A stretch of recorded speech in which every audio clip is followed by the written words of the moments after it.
Miles to everyone. Welcome to today's session, Class 6 Understanding Elementary Shapes. We see different shapes in around us and they are made up of line segment and curves, and we organize them into line segment, angles, triangles, polygons and circles, and we see that they are different shapes and size. So in today's session we will try to develop a tool to how to measure their sizes. So let's start with measuring line segment. A line segment is a fixed part of a line, so it must have some length. We can compare any line segment on the basis of their length. So we have three methods to compare two line segment. The first one is comparison by observation. We can tell which line segment is greater than the other just by observing two line segment, but it is not sure. So here we can see that line segment AB is greater than CD, but sometimes it is difficult to tell that which one is greater. Our second method is comparison by tracing. In this method we have to trace one line on paper, then put the traced line segment on the other line to check which one is greater. But this is a difficult method because every time to measure the different size of the line segment we have to make separate line segments. We have third method, that is comparison by using ruler and divider. We can use ruler to measure the length of the line segment.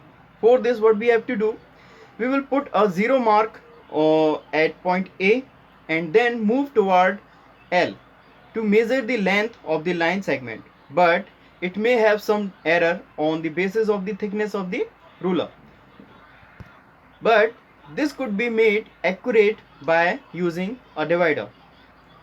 How to use divider? So this is a process. By following this process you can accurately measure a line segment.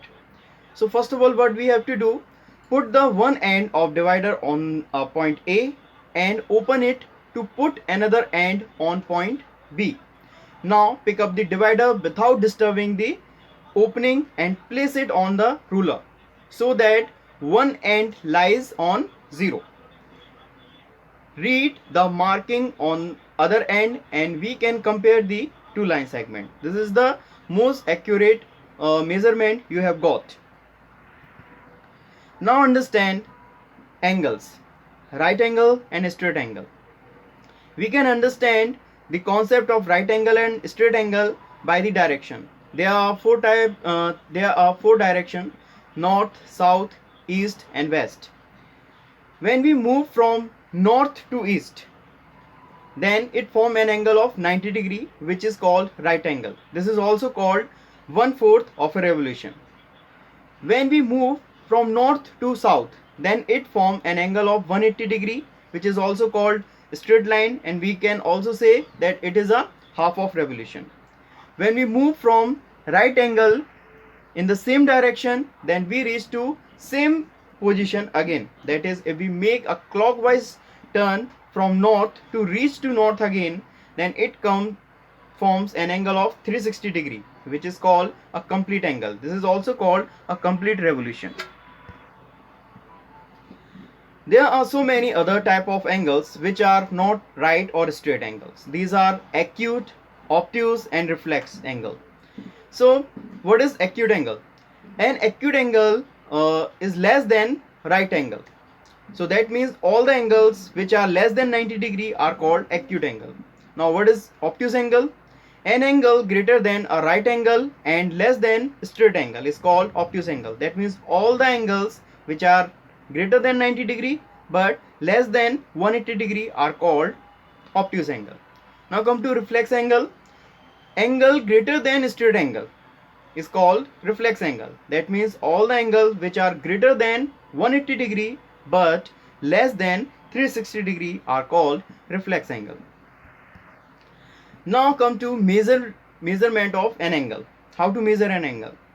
We know that by observing an angle we can only get the type of angle, but to compare it properly we need to measure it. An angle is measured in degree. One complete revolution is divided into 360 equal parts, so each part is 1 degree. We write it as 360 and put a 0 on it, a small 0. Then read it as 360 degree. We can measure the angle using ready to use device called protractor. So this is how our protractor looks like. Here we have an angle ABC, and we have to measure it. So here is a process how to measure an angle. So first of all, what we have to do, we have to place the protractor on the angle in such a way that the midpoint of the protractor comes on the vertex of the angle. So what is the vertex of this angle? The vertex of this angle is B. Okay, then adjust it so that line BC comes on a straight line of the protractor.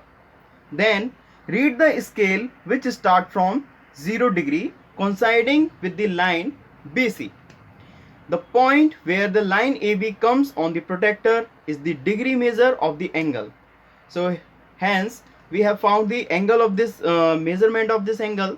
So what is the measurement of this angle? Is 72 degree. So we can write angle ABC is equal to 72 degree. I hope you have understood all the concept very well. See you next video. Till then, stay safe, stay happy, be inquisitive, miles to go.